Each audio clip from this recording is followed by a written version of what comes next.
En esta noche les doy la bienvenida. Mi nombre es Judith Guillén y juntos compartiremos un tema muy importante.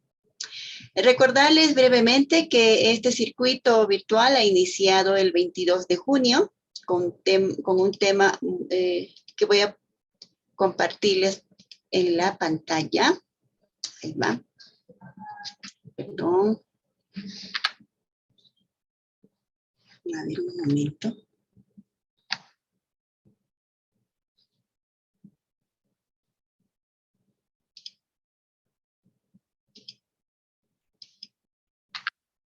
Ahí va. Les mencionaba que este circuito virtual inició el 22 de junio con el tema La necesidad de una educación del carácter. El 24 de junio se ha llevado el tema Principios universales y las metas de la vida.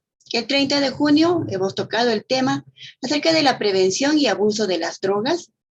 El 1 de julio hemos tocado el tema Causas y resolución de conflictos. Y el día de hoy, el del 6 de julio hemos tocado el tema La familia como la escuela del amor, educación de los padres y preparando a la juventud para el matrimonio. Hoy, 8 de julio, tocaremos el tema Consecuencias de la revolución sexual y la ética del verdadero amor. Si alguno de ustedes no ha podido escuchar o requiere recordar y repasar estos temas ya tratados, pueden verlo en nuestra página oficial del Facebook, Federación de Mujeres para la Paz Mundial de América Latina. Ahí están posteados cada uno de los contenidos.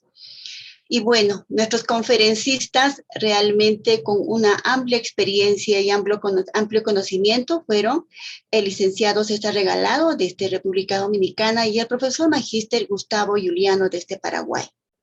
El día de hoy, con nuestro tema Consecuencias de la revolución sexual y la ética del verdadero amor, estará a cargo del profesor magíster Gustavo Juliano.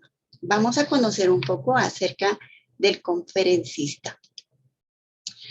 El profesor Gustavo Juliano es magíster en investigación educativa, es profesor en ciencias de la educación en la Universidad Argentina John F. Kennedy en Buenos Aires, es diseñador gráfico y publicidad, es docente universitario desde 2018 con especialización en tutorías de tesis y más de 30 años de experiencia en educación no formal, orientado a la capacitación en liderazgo e inteligencia emocional. En todas sus clases universitarias se toma el tiempo para transmitir parte del material de la educación del carácter y valores familiares, desde el 2018 hasta la actualidad. En la Universidad Nihon Gaku en Asunción, es docente de carrera de grado, docente de carreras de posgrado. También es director académico de la Academia de Liderazgo para América Latina, ALPAL. Actualmente está cursando el doctorado en educación con énfasis en gestión educativa en el Instituto Nacional de Educación Superior en Asunción, Paraguay. Está felizmente casado con su bella esposa, la señora Roswitha Dubeck, y tienen 5 hermosos hijos y una preciosa nieta. De esa manera conocemos brevemente a nuestro conferencista y les pido por favor que puedan todos brindar un fuerte voto de aplausos y damos la bienvenida al conferencista de esta noche. Adelante, profesor Gustavo Juliano.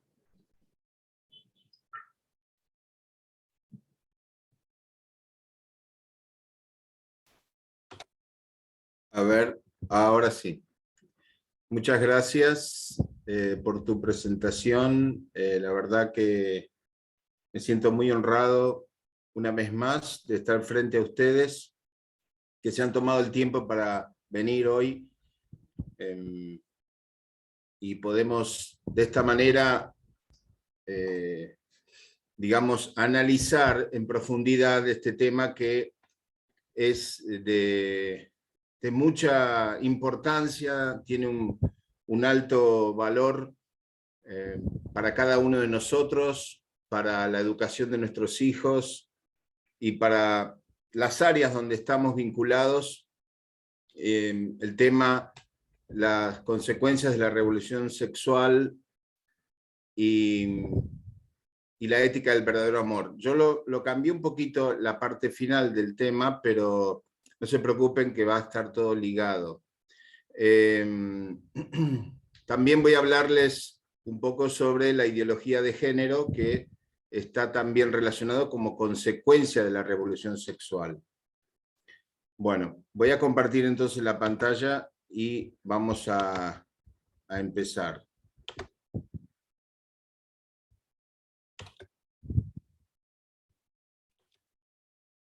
Bueno.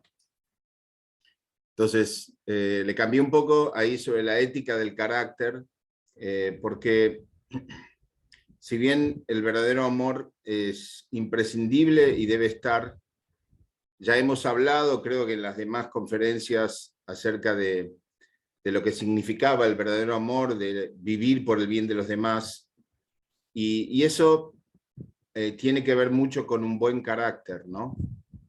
Entonces, vamos a ver cómo vinculamos estas dos partes, ¿no? La consecuencia de la revolución sexual y la ética del carácter. Y comenzamos hablando acerca de aquello que nos dejó la revolución sexual, y cuando tomamos algunas ideas principales, decimos que ahí comenzó el abandono de las restricciones tradicionales, o sea, comenzó esa liberación. Si volvemos un poco para atrás, en los 50, 60, principalmente los 60, 70 diría, en los Estados Unidos comenzó ese movimiento hippie de paz y amor, y a partir de ahí la liberación de las restricciones a todo aquello tradicional, ¿no? Y contribuyó a crear graves problemas sociales y de salud. Además, esto fue ¿por qué? Por alejarnos en realidad de los principios y valores universales.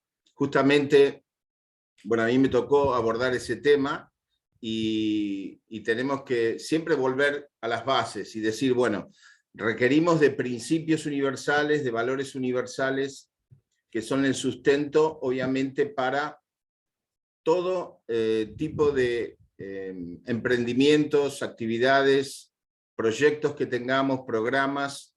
Necesitamos siempre remitirnos a tener una excelente base en principios universales y valores universales, ¿no?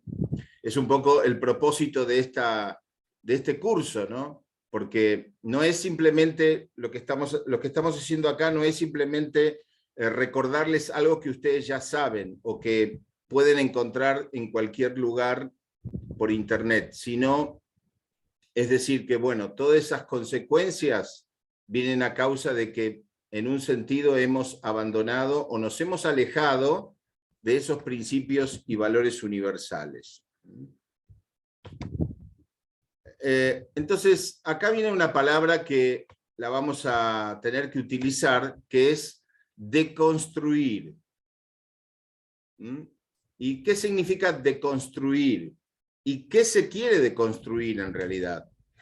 Y dice así: la idea de deconstrucción, se emplea en el terreno de la filosofía y de la teoría literaria con referencia al acto y el resultado de deconstruir. Este verbo, que procede del vocablo francés deconstruire, alude a desmontar a través de un análisis intelectual una cierta estructura conceptual.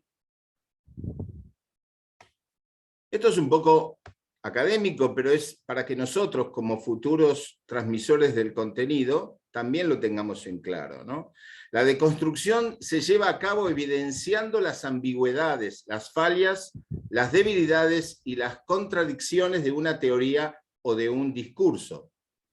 Lo deconstruido, en este marco, queda desmontado o deshecho. Se pretende deconstruir la filosofía de la revolución sexual y la ideología de género, a partir de la educación del carácter y los valores familiares. ¿Se entiende? Es decir, este es muy importante, porque esta palabra de construir va a ser utilizada también por la ideología de género, por las consecuencias de la revolución sexual, para deconstruir lo tradicional. O sea, aquello que con lo que se venía conviviendo, que ahora vamos a entrar en toda esa problemática. Pero nosotros, ¿qué tenemos que hacer? Bueno, ellos deconstruyeron la idea original, la idea basada en la biología, basado desde el punto de vista creacionista, la deconstruyeron. Bueno, ahora nosotros tenemos que deconstruir lo que deconstruyeron. Me parece un trabalengua, pero esa es nuestra misión. Bueno, la presentación de hoy va a tener 4 partes, así que ajustense los cinturones para poder ponerse cómodos y presenciar esto. La primera habla sobre la consecuencia para la salud, lo que nos trajo la revolución sexual, ¿sí? También las consecuencias psicológicas y sociales. También la filosofía de la revolución sexual y la ideología de género. Y por último, la ética de la fidelidad y del carácter. Bueno, vamos a la primera parte. Consecuencias para la salud. En los años 50 teníamos 2 enfermedades de transmisión sexual muy conocidas y típicas, sífilis y gonorrea. Sin embargo, después en los 90, fíjense la multiplicación de enfermedades de transmisión sexual, donde empezó obviamente y apareció ya en los años 80 con Luc Montagnier, un francés científico que descubre el virus HIV. Entonces, ¿qué conduce hacia el SIDA? O sea que ya se proliferó, ¿no? El síndrome de inmunodeficiencia adquirido. Fíjense que desde los años 80 que comenzó esa investigación o profundización sobre la infección del VIH en el mundo, llegamos hoy, según la ONU-SIDA, a 37.7 millones de personas. Esto ahora vamos a ver que es un número que refleja lo que conocemos. Por ejemplo, dice que 28.2 millones de personas tenían acceso a la terapia antirretroviral al cierre de junio del 2021. 37.7 millones, que es entre un promedio de 30 a 45 millones de personas vivían con el VIH en todo el mundo hasta el 2020. 1.5 millones de personas contrajeron la infección por el VIH en el 2020. O sea, es algo que no se detiene, ¿sí? Nosotros teníamos como prioridad últimamente, por estos 2 años o más, el enfoque en la pandemia, en el coronavirus, ¿sí? En el COVID-19. Y pareciera que el SIDA desapareció, o el HIV, perdón. Sin embargo, siempre estuvo latente, ¿no? Incluso con toda esta situación donde se impedía acceder a los hospitales, los que tenían tratamiento o los que querían chequear, hacerse el estudio si tenían HIV o no podían acceder. O sea que hubo más proliferación de casos, y existen muchos casos que no han sido chequeados, o sea, personas que no han podido acceder a los estudios, ¿no? Bueno. Entonces, según para la Organización Panamericana de la Salud, los casos nuevos de infección aumentaron más de un 20% en América Latina en la última década. Fíjense que esto es reciente y han aumentado, o sea, es nuestra área, es nuestra responsabilidad.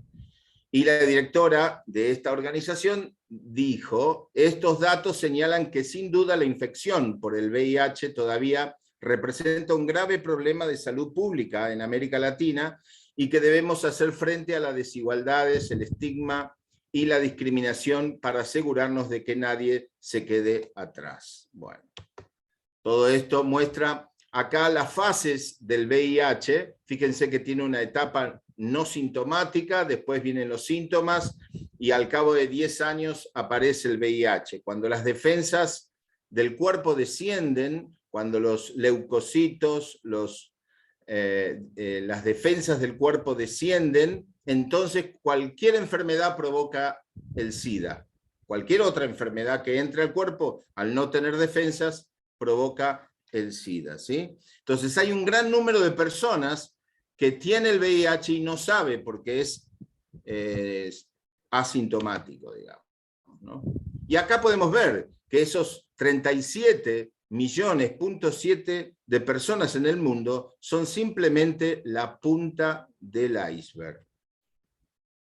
O sea que la montaña que está debajo son los casos no informados. O sea, con esa crueldad reflejamos esto porque es un poco para advertirnos a nosotros mismos de que estamos frente a un gran problema que todavía sigue vigente, y eso debe ser cambiado a partir de la prevención, de la educación en valores. Entonces, ¿cómo se transmite el VIH? Primero, obviamente, sexo con alguien infectado, y en segunda instancia se transmite compartiendo jeringas, recibir sangre contaminada o nacer de una madre infectada, ¿sí? Este gráfico es muy significativo, fíjense. Dice el riesgo, entonces, que existe cuando nosotros tenemos múltiples parejas sexuales, ¿no? Fíjense que tener sexo con alguien es como tener sexo con cualquiera de las personas con las que esa persona tuvo relaciones sexuales antes, ¿no? Entonces, pareciera que la conozco por primera vez, está todo bien, pero esta persona, si tuvo relaciones anteriores, es como si yo estuviera teniendo relaciones con todas las anteriores. O sea, ya ahí tiene como una connotación bastante cargada digamos, donde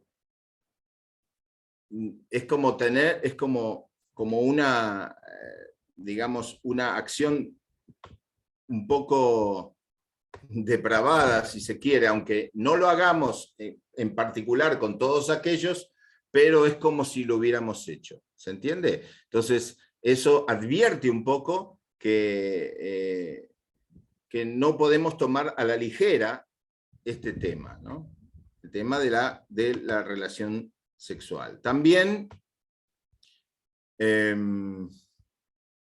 la prostitución obviamente es un vehículo a través del cual podemos contraer el VIH, altos porcentajes de infección, ¿sí? Los clientes pueden infectar a su esposa o a otra pareja, esto lo sabemos, pero digamos, estamos hablando de estas consecuencias para la salud, ¿no? También la epidemia del SIDA está relacionada con la moralidad, o sea que necesitamos sí o sí encarar una educación firme con relación a la prevención del VIH, fortaleciendo la moralidad. El VIH se puede contener por un comportamiento sexual conservador, puede dispararse solo en una sociedad promiscua, ¿no? Entonces, esto es lo que necesitamos tener en cuenta. También con relación a consecuencias potenciales de las enfermedades de transmisión sexual, son las molestias y dolor, infertilidad, un alto riesgo de cáncer y SIDA, dificultades para casarse, y estas enfermedades suelen ser incurables. Estamos todavía en la etapa de las consecuencias de la salud. Ahora vamos a entrar en las consecuencias psicológicas y sociales, ¿no? Los problemas que nosotros podemos adquirir que están ligados con el sexo fuera del matrimonio, ¿no? O sea, son problemas o daños, podemos decir, psicológicos como problemas sociales, ¿no? Estas son dos ramas que, dice, presentes incluso aunque se prevenga las enfermedades y el embarazo, ¿no? Fíjense que por más que yo pueda tener usar algún elemento para prevenir, sea tomar pastillas, o sea usar preservativos, lo que sea, aún así no me voy a eximir del daño psicológico y del problema social.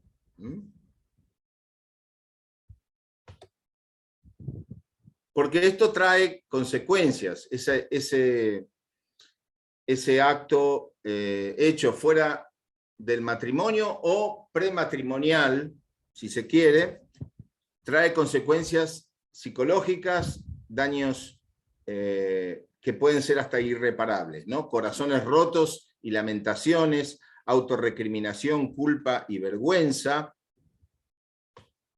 temores de volver a comprometerse, retarda el desarrollo personal, potente distracción, ¿no? Todos estos son traumas que van directamente al crecimiento o el desarrollo intelectual y los resultados intelectuales que nosotros podemos llegar a lograr, ¿no? O sea, ahí está todo lo que tiene que ver con la inteligencia emocional, que si uno realmente tiene un gran desarrollo de la inteligencia emocional, podría entonces lograr grandes éxitos intelectuales también, ¿no? Pero si hay un fuerte trauma emocional, eso directamente afecta al aspecto intelectual, al rendimiento académico, en fin, porque se generan muchos eventos de distracción, ¿no? También como daños psicológicos del sexo prematrimonial es obviamente que nuestro carácter se corrompe, empieza el odio, la depresión y el suicidio, ¿no?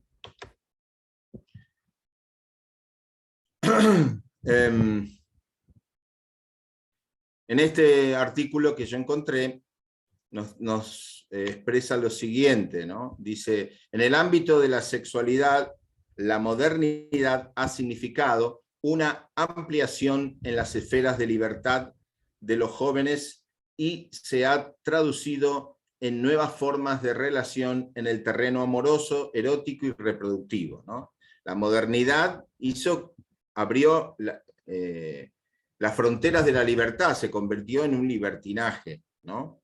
Eso es lo que ofreció la modernidad, ¿no?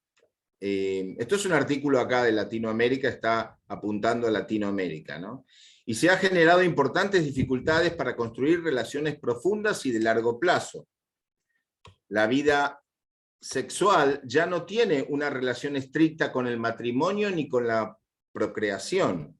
El matrimonio no significa un lazo indisoluble y la maternidad o la paternidad no dependen del matrimonio, sino que son opciones.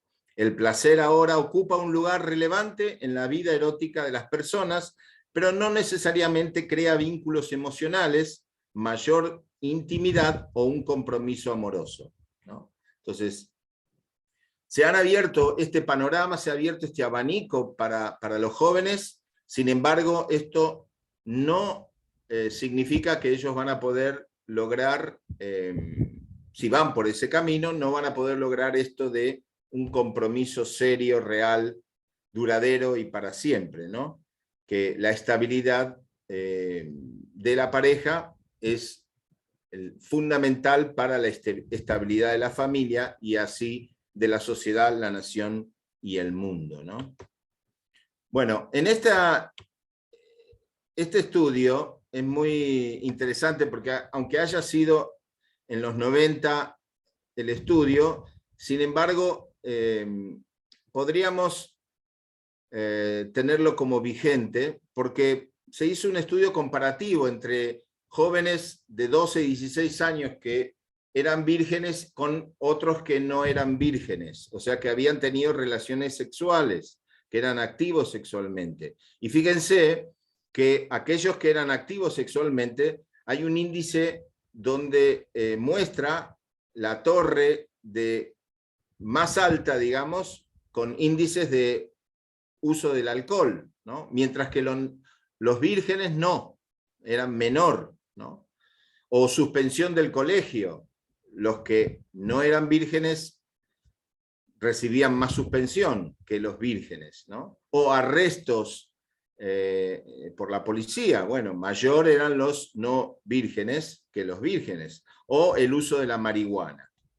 Entonces, todo esto nos muestra que cuando hay una distorsión, cuando hay un desarreglo, cuando los jóvenes se enfocan en los vicios, obviamente que eso atenta al carácter, ¿no? Atenta a su carácter y no pueden desarrollarse correctamente, ¿no? También comparaciones, cuando uno ha tenido relaciones anteriores, antes del matrimonio, realiza comparaciones con las otras parejas del pasado, se genera también un ambiente de infidelidad, hay obviamente infecciones de transmisión sexual y hay como una tendencia al divorcio, ¿no? Lo que es la violación en sí misma, bueno, este autor lo define de esta manera: esta puede incluir el uso de fuerza, coerción, intimidación, amenazas u otras formas de presión psicológica para que la persona que está siendo atacada se vea obligada a comportarse de la manera esperada, ¿no? Entonces, todas estas definiciones son válidas, creo, porque nosotros por ahí sabemos, pero necesitamos explicar a gente que, digamos, no lo tiene en su vocabulario a diario. En otro artículo encontrado del 2019 sobre la violencia doméstica, dice: varios estudios han señalado que existe un vínculo entre la violencia sexual y la violencia emocional, pues este tipo de violencia sexual, también está acompañada de palabras o acciones que tienen como fin debilitar la fuerza interna de la víctima y afectar su autoimagen y su autoestima, ¿no? Hay mayor riesgo si viven con el novio que con el marido. O sea, en un estudio hecho, siempre el índice de casos de violencia doméstica es más en parejas que se unen, que viven en el concubinato, que en parejas que se casaron formalmente, que decidieron tomar ese camino juntos. También esto impacta en los adolescentes solteras, ¿no? Dice que la mitad abandonan la escuela, dificultad para casarse, mayor probabilidad de divorciarse, mayor probabilidad de vivir en pobreza, mayor probabilidad de tener otro bebé durante la adolescencia. Todo esto existe como un daño social, ¿no? A causa de las relaciones sexuales prematrimoniales y, por supuesto, la infidelidad en el matrimonio, ¿no? Todo esto son consecuencias psicológicas. Dice: desintegración familiar. La familia se destruye al destruir su fundamento, un matrimonio estable. El matrimonio se destruye al dejar su cohesión, la fidelidad sexual. Bueno, este autor entonces, Peter Kreeft, nos dice esta frase que es muy, muy interesante para tenerla en cuenta. Entonces, la sexualidad es un asunto moral. Tiene que ver con la moralidad. La moralidad está relacionada con la conducta. La moralidad es una extensión de la ética. La ética es donde nosotros explicamos los valores, explicamos la base, sus raíces, pero la moralidad es la puesta en práctica de todo eso, ¿no? Y tiene que ver con la conducta. Y y la sexualidad está relacionada con la moralidad. No es un acto más como si fuera de tipo un instinto animal, sino tiene una diferenciación entre lo que es el ser humano y el reino animal, ¿no? Existe la moralidad. Entonces, siempre tiene consecuencias inmediatas y en el futuro para los individuos y la sociedad. Involucra decisiones morales, ¿no? Vamos entonces a la tercera parte, la filosofía de la revolución sexual y la ideología de género, ¿no? Esto empieza en los años 50, ya en los Estados Unidos, cuando se encontraba una estabilidad familiar muy importante, ¿no? Y se hablaba de que las expectativas era el matrimonio y la castidad, la norma era la familia de padre y madre, la infancia estaba relativamente protegida. ¿No es así? Es un poco los comienzos. Sin embargo, esta vida tradicional se vio afectada por un doble estándar, ¿no? Acá vemos, bueno, había ignorancia sexual, como dije, doble estándar, matrimonios se toleraban. Una vez una persona me dio una charla hace muchos años, estaba en Venezuela, y había dicho que después de la Segunda Guerra Mundial, la Primera y la Segunda Guerra Mundial, comenzaron a proliferar bares para tomar bebidas, porque psicológicamente las personas que habían vuelto de la guerra no tenían contención, ¿no? Y entonces se recluían a bares, a lugares privados, secretos. Todos esos bares surgieron a causa de la necesidad de estas personas de recluirse en un lugar, posguerra, ¿sí? Entonces, a partir de ahí comenzó el doble estándar, ¿no? Es como visible externamente, uno aparecía bien, con traje, acá como estamos viendo a este señor, y todo bien, enfrente de la sociedad, pero detrás se escondía algo que era un hábito que surgió posguerra. Por supuesto, las personas después se empezaron a unir a estos casos de posguerra, ya no porque habían estado en la guerra, pero comenzaron a tomar ese estilo de vida como si fuera el propio, ¿no? Entonces ahí se fue como diversificando la familia poco a poco, ¿no? Entonces estamos en una emergencia.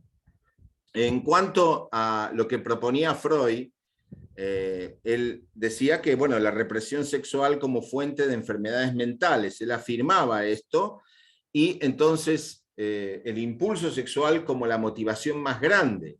Entonces, si era reprimido, había enfermedades mentales. Entonces, para salir de esa represión y de esa enfermedad mental, entonces el impulso sexual debería ser expresado en el más alto nivel, ¿no? No creo que Freud proponía todo eso, pero fue usado ese contenido para proponer la revolución sexual más tarde, ¿no? Y Kinsey fue quien tomó todo eso, obviamente, y comenzó a hacer como las bases de esta revolución sexual: necesidad de frecuente desahogo sexual, relatividad moral respecto al sexo, o sea, ya no era moralidad absoluta, sino era relativo, y también el sexo promiscuo era normal, ¿no? Este fue apoyado económicamente por Hefner, quien había montado la Playboy, ¿no? Entonces, Kinsey hizo un estudio, el cual fue apoyado por Hefner, pero con bases erráticas en cuanto a la investigación. No llevó una metodología de investigación apropiada, y llegó a la conclusión de que el 10% de los hombres en Estados Unidos eran homosexuales, ya en esa época. Imagínense cuando esto todavía ni era un tema hablado, ¿no? y dice que el 70% de los hombres habían visitado prostitutas, y del 30 al 45% de los esposos han sido infieles, y el 85% de los hombres han tenido relaciones sexuales prematrimoniales. Esto decía en su estudio, y fue algo totalmente falso y tendencioso, ¿no? Porque el 30% de los encuestados eran prisioneros y trabajadores sexuales, y ahí está sesgado, ¿no?, la investigación. Después el 32% eran adolescentes de 16 a 18 años, y después el 80% eran personas religiosamente inactivas, o sea, personas que no frecuentaban las iglesias, o sea, personas que no les importaba mucho la moralidad. Hubo errores de metodología e interpretación de resultados desde ese punto de vista, ¿no? Y hizo procedimientos ilegales en la investigación de la sexualidad infantil, porque también él era pedófilo, entonces hizo todo un mal uso de la sexualidad. Pero sobre esa investigación que hizo este señor, apoyado por Hefner, entonces eso le dio impulso y hizo como que todo Estados Unidos era así. Como que esas estadísticas que él había obtenido era porque todo Estados Unidos era así, ¿no? Entonces se montó una campaña y una ideología sobre la sexualidad, una revolución sexual que tomó mucha fuerza, impulsada por la Playboy también. Se ensalza el sexo recreativo, la pornografía, la masturbación, la moralidad del consentimiento mutuo, o sea que ya no hay que considerar a nadie ni ningún estándar, solo entre dos personas definían qué es moralidad. El matrimonio, la paternidad y la maternidad restringen la libertad, así que no eran positivo utilizar todo, o sea, ir por el camino normal y original, ¿no? También la música promovió el sexo, las películas en Hollywood, no me voy a detener mucho. Entonces, la revolución que generó Kinsey en cuanto a la revolución sexual era, o sea, lograr que los jóvenes adolescentes, incluso los no adolescentes, piensen como adolescentes. O sea, los mayores, los adultos, piensen como adolescentes, porque no se desarrolló el carácter correctamente. Entonces hubo un desenfreno de la autocomplacencia, tendencia a la autojustificación, gratificación inmediata, descuido, derroche, imprudencia, rebeldía. Todo esto fueron elementos que se fueron incrementando poco a poco a causa de esta ideología o esta revolución sexual que propusieron. Por eso, en conclusión a esto, dice que la creencia en la inevitabilidad del sexo fuera del matrimonio, que se ve como normal, lo podemos relacionar con el incremento de relaciones sexuales antes y fuera del matrimonio. Entonces, todo se estableció como algo normal tener relaciones antes de casarse y obviamente después de casarse también, ¿no? Se creó toda una cultura que fue como un tsunami que salió desde Estados Unidos y se fue al mundo entero, ¿no? Después ellos en los 90 se dieron cuenta del grave error que habían cometido y comenzó la educación del carácter, que eso fue en el gobierno de Bush, que comenzó a enseñarse en las escuelas la educación del carácter, ¿no? Incluso proliferaron movimientos de pureza sexual o de abstinencia, sin estar vinculado a grupos religiosos, porque se daban cuenta los jóvenes que sus compañeros morían sistemáticamente de HIV, ¿sí? O SIDA, por supuesto. Entonces ellos ya no querían ir por ese camino. Entonces comenzaron a crearse en ese tiempo grupos de abstinencia, ¿no? Bueno, vamos a la ideología de género. Fíjense qué es ideología. ¿no? Es una interpretación de la realidad. Y es para confrontar otras visiones. La ideología tiene un objetivo teórico y práctico, y es para movilizar personas y grupos para ganar poder. Pero esta ideología carece de la objetividad científica. La ideología en sí misma carece de objetividad científica. Está enfocada más bien en una visión que se contrapone a otra y es para ganar poder en la sociedad. La ideología de género nace del deseo de reivindicar o de reivindicación de la importancia de la mujer y de los roles que ella pudiera desempeñar en el conjunto social, frente a una sociedad patriarcalista que le negaba numerosos aspectos de su dignidad y numerosos derechos, presentándola como un ser por naturaleza inferior al varón. ¿Sí? Entonces, desde esa motivación surgió la ideología de género, ¿no? Ahora, ¿qué significa el término género?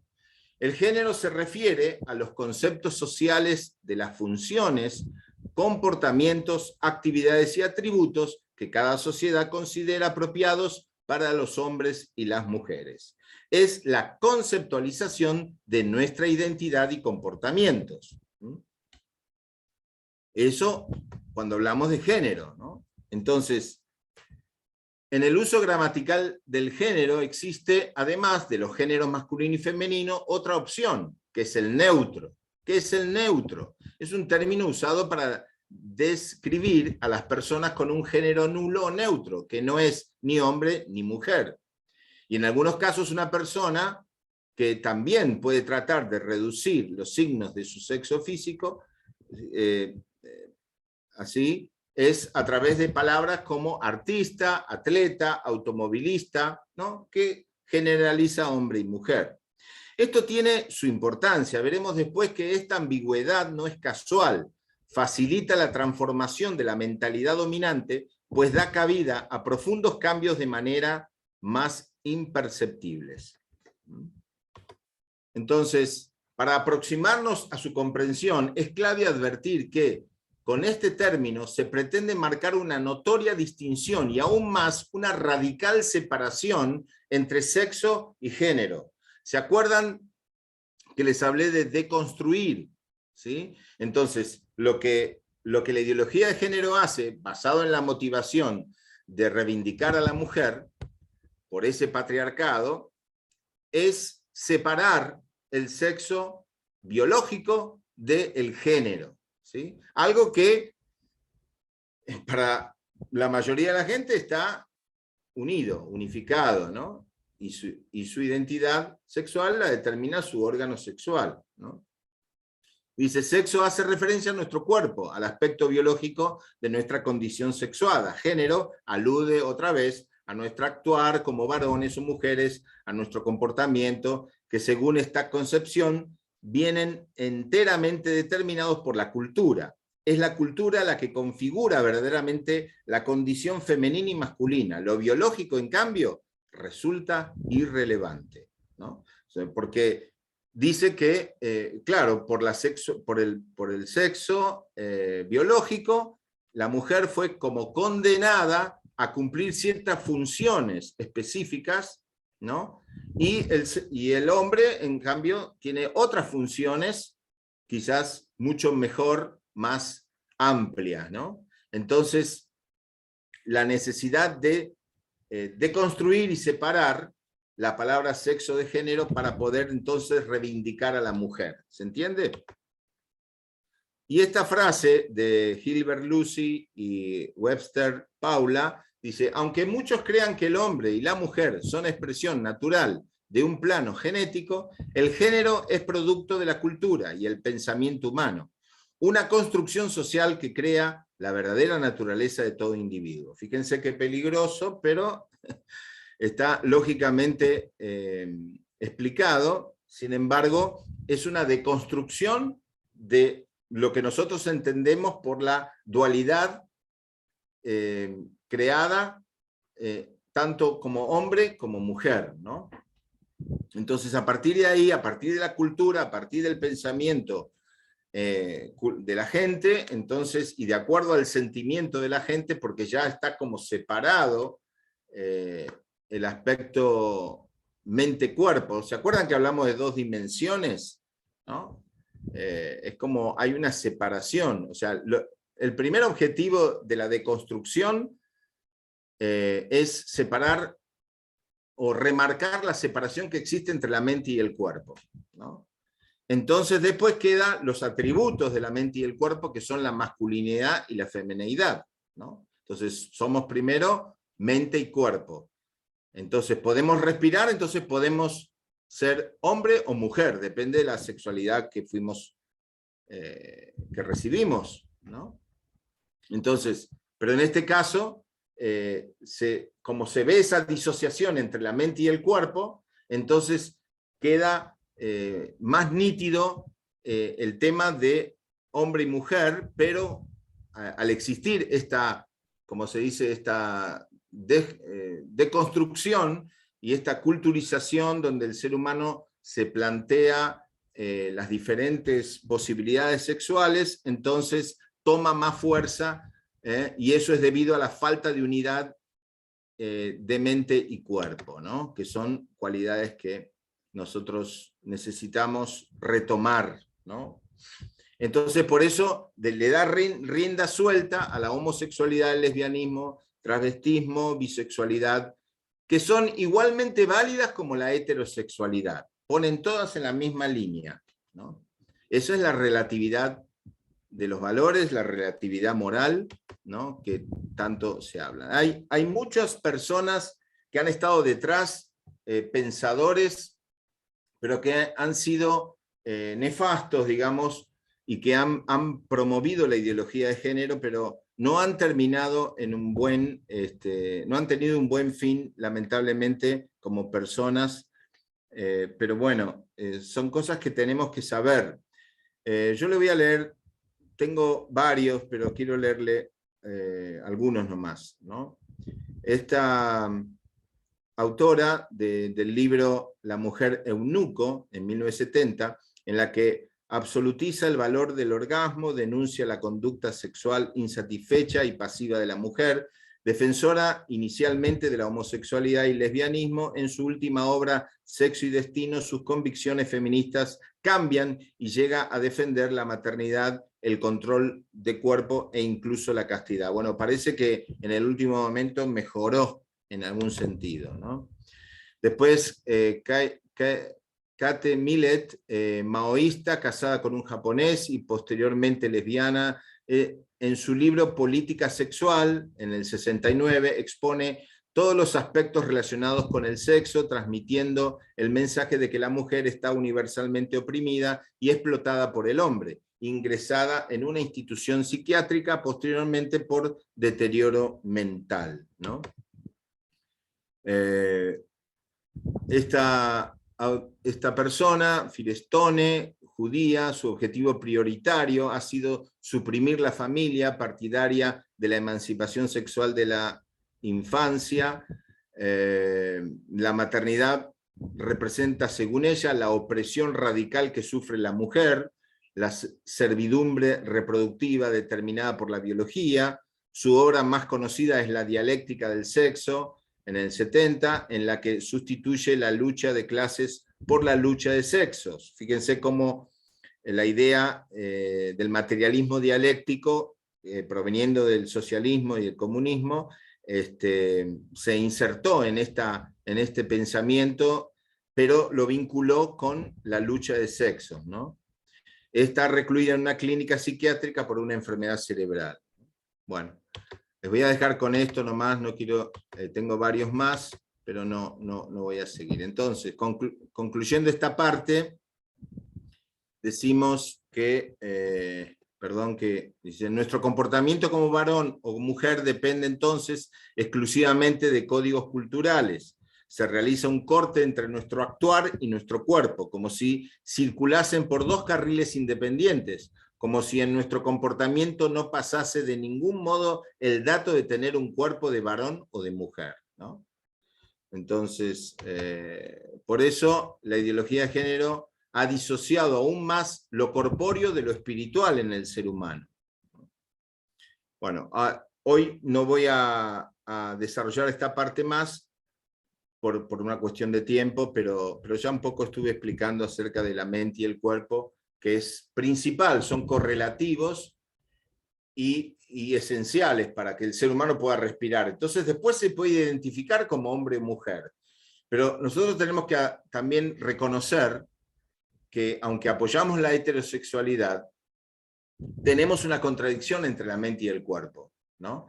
Y muchas veces manda el egoísmo que el altruismo, como habíamos hablado anteriormente. Entonces, si manda más el egoísmo, y si entonces le pongo prioridad a lo femenino y a lo masculino, como no tengo un eje de donde apoyarme, entonces puedo dar rienda suelta a cualquier interpretación de la sexualidad, no va a haber ningún problema, no me voy a sentir mal por eso, porque ya mi lucha entre la mente y el cuerpo, ya incluso ya dejé de luchar, ya está como asumido. Por eso muchas veces el ser humano es autoindulgente y se destruye a sí mismo diciendo, no, yo ya soy así, no voy a cambiar, es mi manera de ser, ¿no? Entonces no lucha más, ¿no? Bueno. Para terminar, entonces la última parte, la ética de la fidelidad. A ver si voy a poner de vuelta la pantalla general. A veces me tapa la letra. Entonces la ética de la fidelidad y del carácter. Fíjense que recién hablábamos de revertir las expectativas de la promiscuidad sexual. O sea, hay algo instalado en los jóvenes, hay algo instalado en la sociedad, en los adultos, que es normal ser promiscuo sexualmente, y tener doble estándar, ¿sí? Pero bueno, hay que revertirlo eso a través de un carácter firme, una responsabilidad sexual, una familia sana y padres sanos, en un círculo, ¿no? Y una estadística hecha en el 2009 de parte en Uruguay de Jesús González, que fue uno de los que armó estas presentaciones, el magíster Jesús González, decía que en Uruguay el 60% de los hombres de parejas formadas eran infieles y el 40% de la mujer también, ¿no? O sea, como que parece que es algo normal, pero nosotros por eso estamos enfrente de un elefante blanco, estamos enfrente de algo muy grande que podemos decir que para poder lograr el cambio empezaríamos por nosotros mismos primero, ¿no? Si nosotros mismos podemos tener esa conducta, ese carácter firme, esa responsabilidad sexual, esa familia sana, esos padres sanos, entonces podemos decir que empezó el cambio en la humanidad, ¿no? Empezó el cambio en la humanidad y eso va sumando, ¿no? El desorden sexual y la ruptura familiar. Fíjense, el colapso del matrimonio es el colapso de la sociedad. La promiscuidad sexual, infidelidad y la pornografía conducen a enfermedades de transmisión sexual, al divorcio y a la ruptura familiar. La ruptura familiar debilita la estabilidad social, la buena ciudadanía, el desarrollo educacional y contribuye al crimen y a la alienación, cuando hay un conflicto juvenil, y al suicidio. Para construir un mundo de paz duradero necesitamos restaurar el amor verdadero, la paternidad verdadera y la familia, ¿no? Bueno, esto yo no lo voy a explicar acá. Tenemos que concluir diciendo esto también. Dice,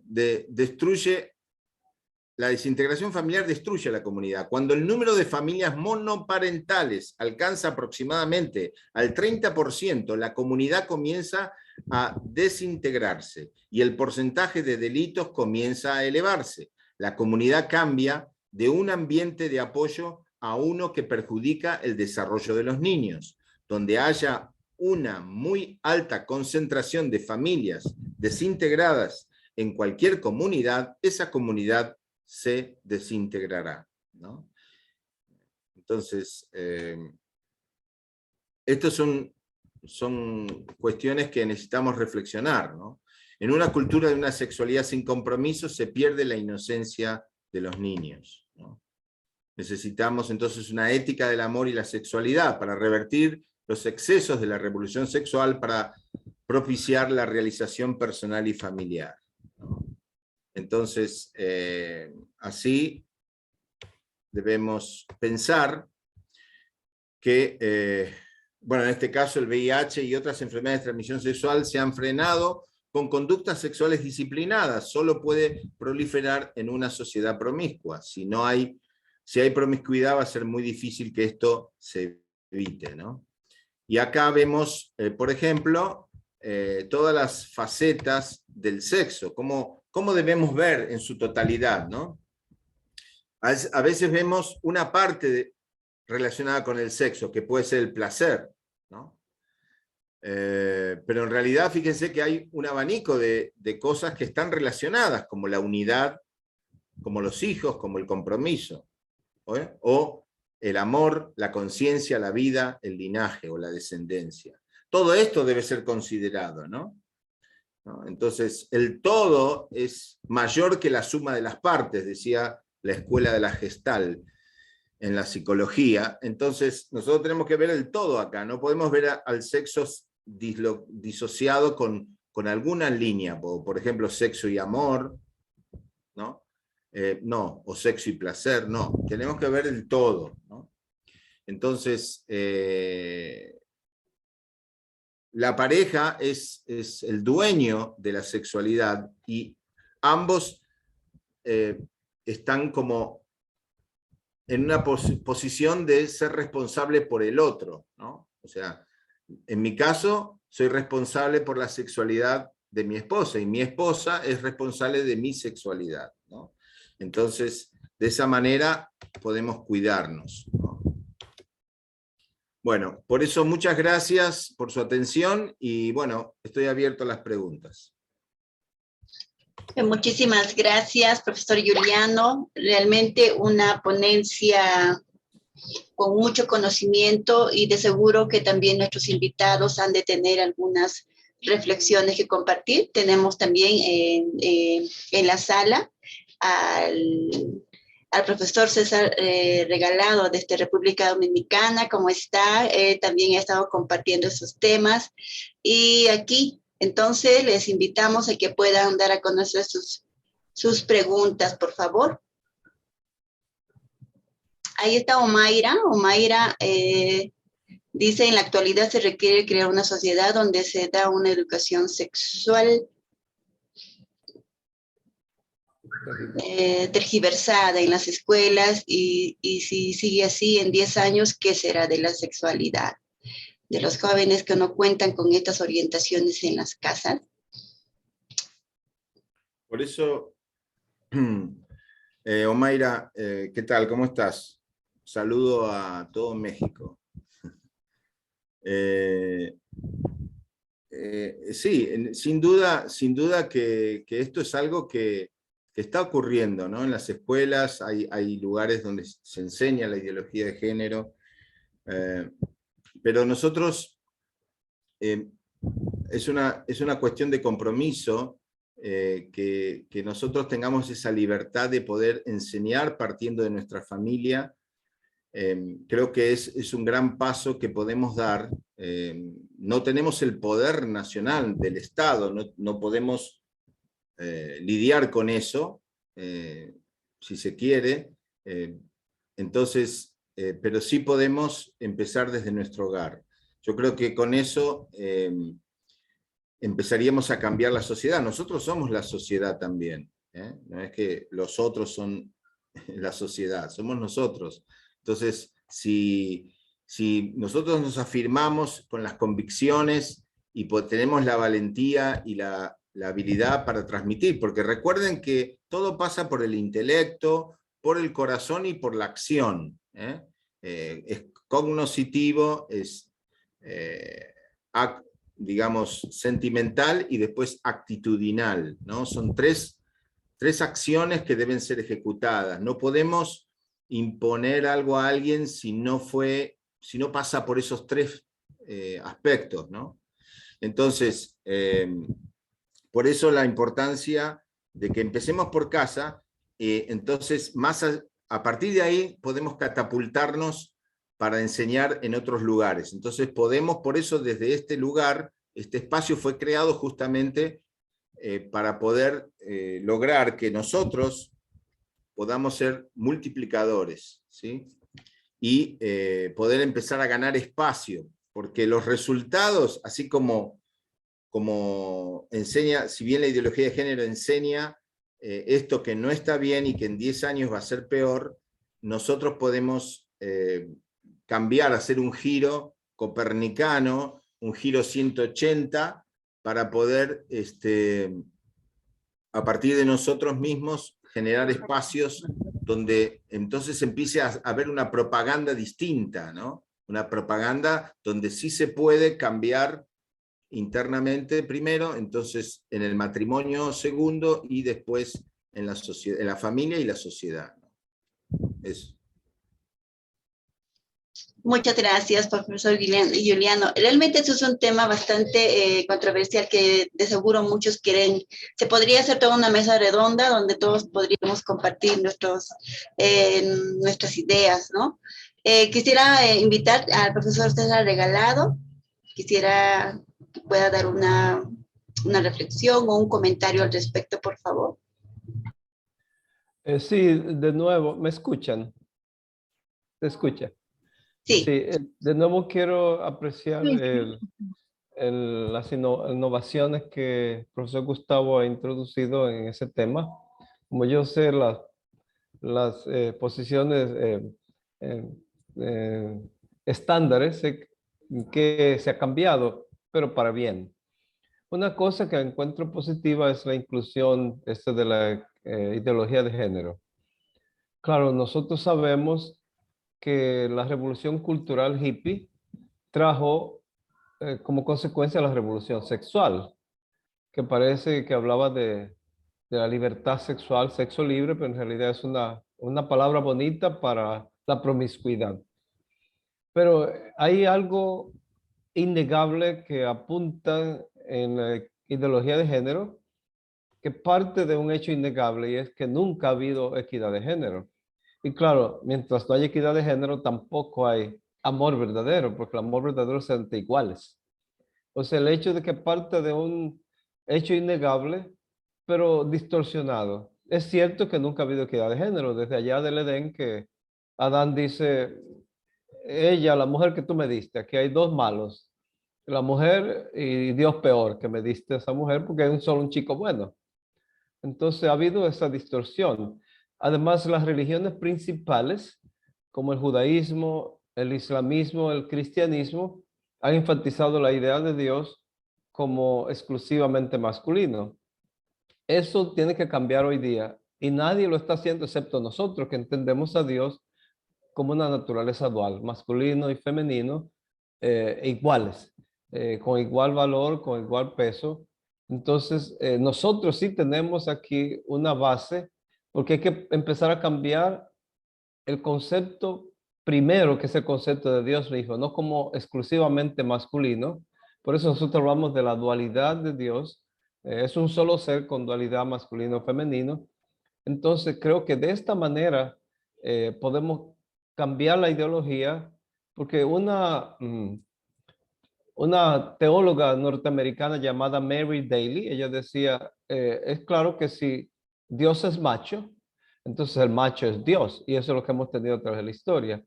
Claro, lo que la ideología de género está tratando de implementar no es equidad de género, es usando la inequidad de género como una excusa para imponer que no hay género. O sea, vi que en un programa le preguntaban, ¿y cómo usted define una mujer? Y dice, no, imposible, no se puede ahora definir qué es una mujer y qué es un hombre, según la ideología de género. O sea, la ideología de género se quedó en nada, en cero, porque no se puede definir. Sin embargo, sabemos que la biología, antes del nacimiento, se puede saber el género de un niño, y después que muere una persona 100 años, 5000 años después, se puede saber de los restos que era hombre o mujer. Sin embargo, hoy día supuestamente no se puede definir eso.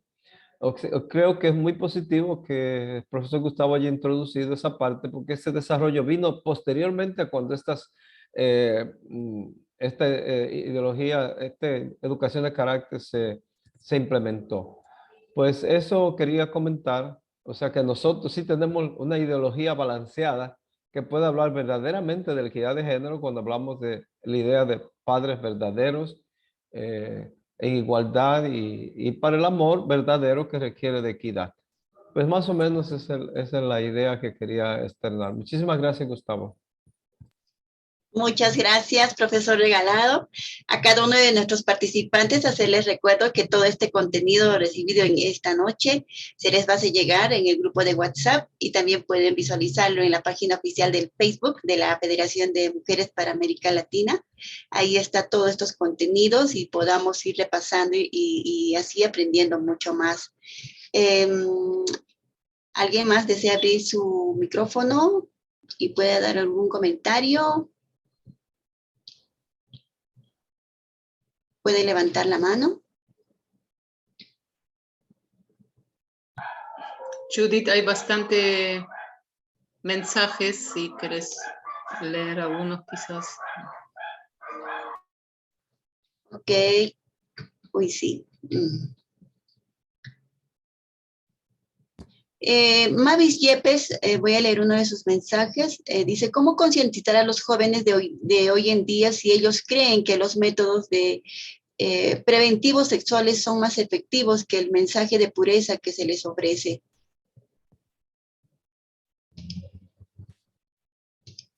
Sí, hay que retomar la enseñanza, la disciplina, pero que ellos sientan que uno está realmente preocupado por ellos.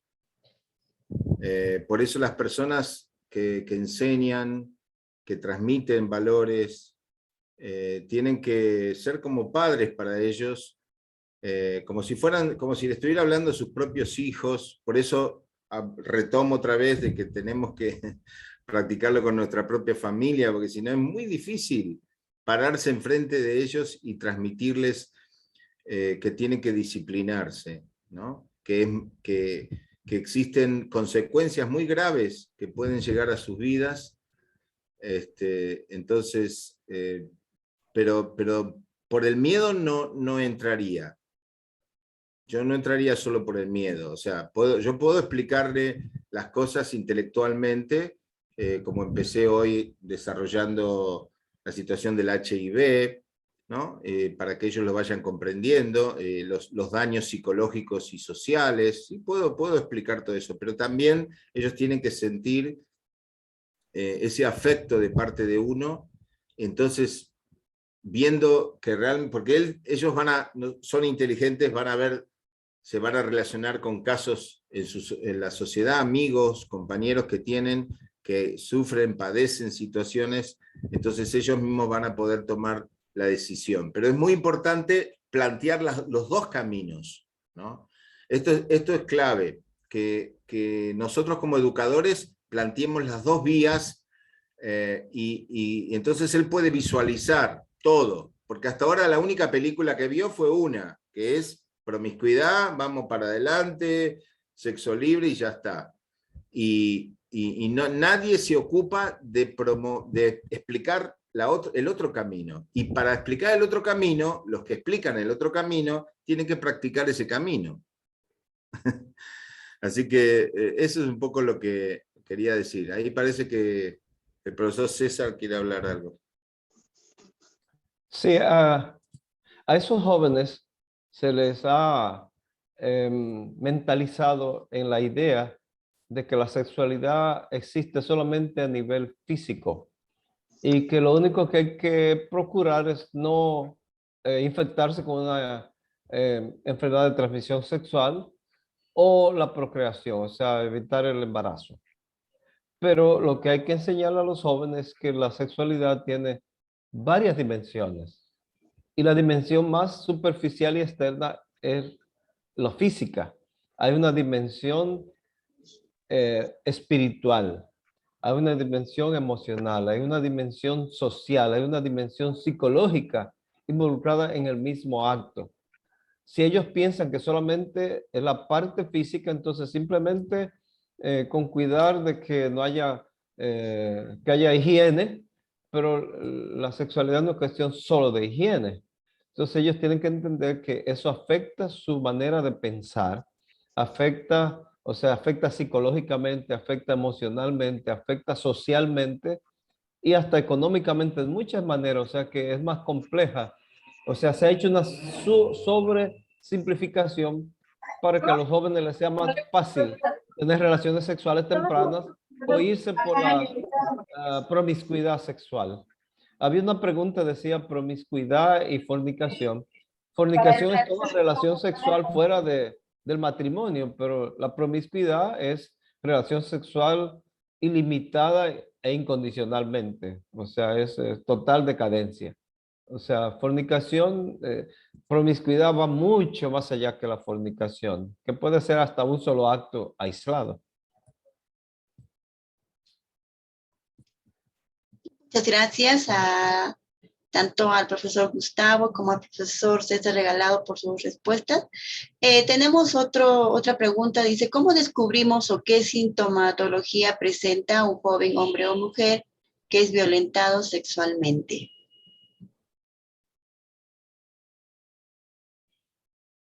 Perdón, ¿puedes leerla de vuelta? Sí, claro. ¿Cómo descubrimos o qué sintomatología presenta un joven hombre o mujer que es violentado sexualmente? Bueno, yo no soy experto en el campo de la psicología y todos los factores que digamos, pueden golpearle al chico o la persona que es violentada, pero yo creo que hay que estar atento. Se puede notar, yo siento que se puede notar claramente, si uno tiene que estar sensiblemente abierto para eso. Si el profesor César quiere ampliarlo.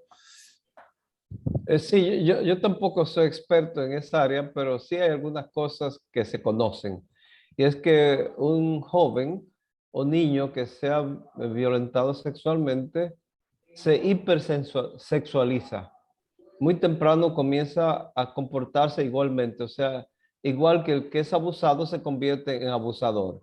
Muy temprano el niño comienza a mostrar una precocidad sexual inusual. Otra cosa a veces es depresión. A veces los niños abusados se vuelven depresivos sin ninguna razón aparente. Otra cosa es que a veces se vuelven rebeldes, o sea, violentos y rebeldes ante cualquier cosa, porque como sienten eso y no lo pueden expresar, entonces a veces lo resuelven en forma de depresión, en forma de rebeldía, em, malos logros en los estudios o una hipersexualización, de manera que se convierten también en tempranos abusadores. Entonces hay que estar muy alerta porque esos signos son muy indicativos de que el niño o el joven ha sido abusado. Exacto. Muchas gracias. Respecto a la pregunta, Karen Figari nos da su comentario donde nos dice que los violentados sexualmente, dependiendo de la edad, experimentan conducta límite, no pueden gestionar sus emociones. Sí. Muchas gracias, Karen. Gracias por su comentario. Ella está estudiando psicología, ya está en las últimas materias, Karen Figari de Paraguay, así que es la más apropiada para dar el comentario. Sí, así entonces. Sí, gracias, Karen, por tu comentario. Bueno, muchas gracias a cada uno de los participantes. Vamos a brindar un fuerte voto de aplausos para el profesor Gustavo Juliano por su excelente ponencia y a la vez también gracias al profesor Regalado por estar acompañándonos en esta noche. Gracias a cada uno de ustedes por participar de este circuito virtual de capacitación. Comentarles que tenemos aún 2 temas. El próximo miércoles los invitamos a participar y el día viernes cerraremos con broche de oro. Todos ya con amplio conocimiento y bueno, listos para compartir en cada uno de los países en los cuales radicamos. Saludos para cada uno de ustedes, Colombia, Venezuela, México, Perú, Bolivia, Paraguay y cada uno, Chile también está presente. Saludos y fuerte abrazo para cada uno de ustedes. Que Dios los bendiga y nos vemos en la próxima semana. Buenas noches. Gracias por Muchas gracias. Gracias, profesor Giuliano, y gracias, Judith. Gracias. Profesor César. Gracias. Gracias, profesor. Muy buenas noches. Gracias a ustedes. Muy buenas noches a todos. Gracias. Buenas noches. Buen fin de semana. Buen fin de semana. Gracias. Saludos desde Colombia. Gracias. Buen fin de semana. Buenas noches a todos.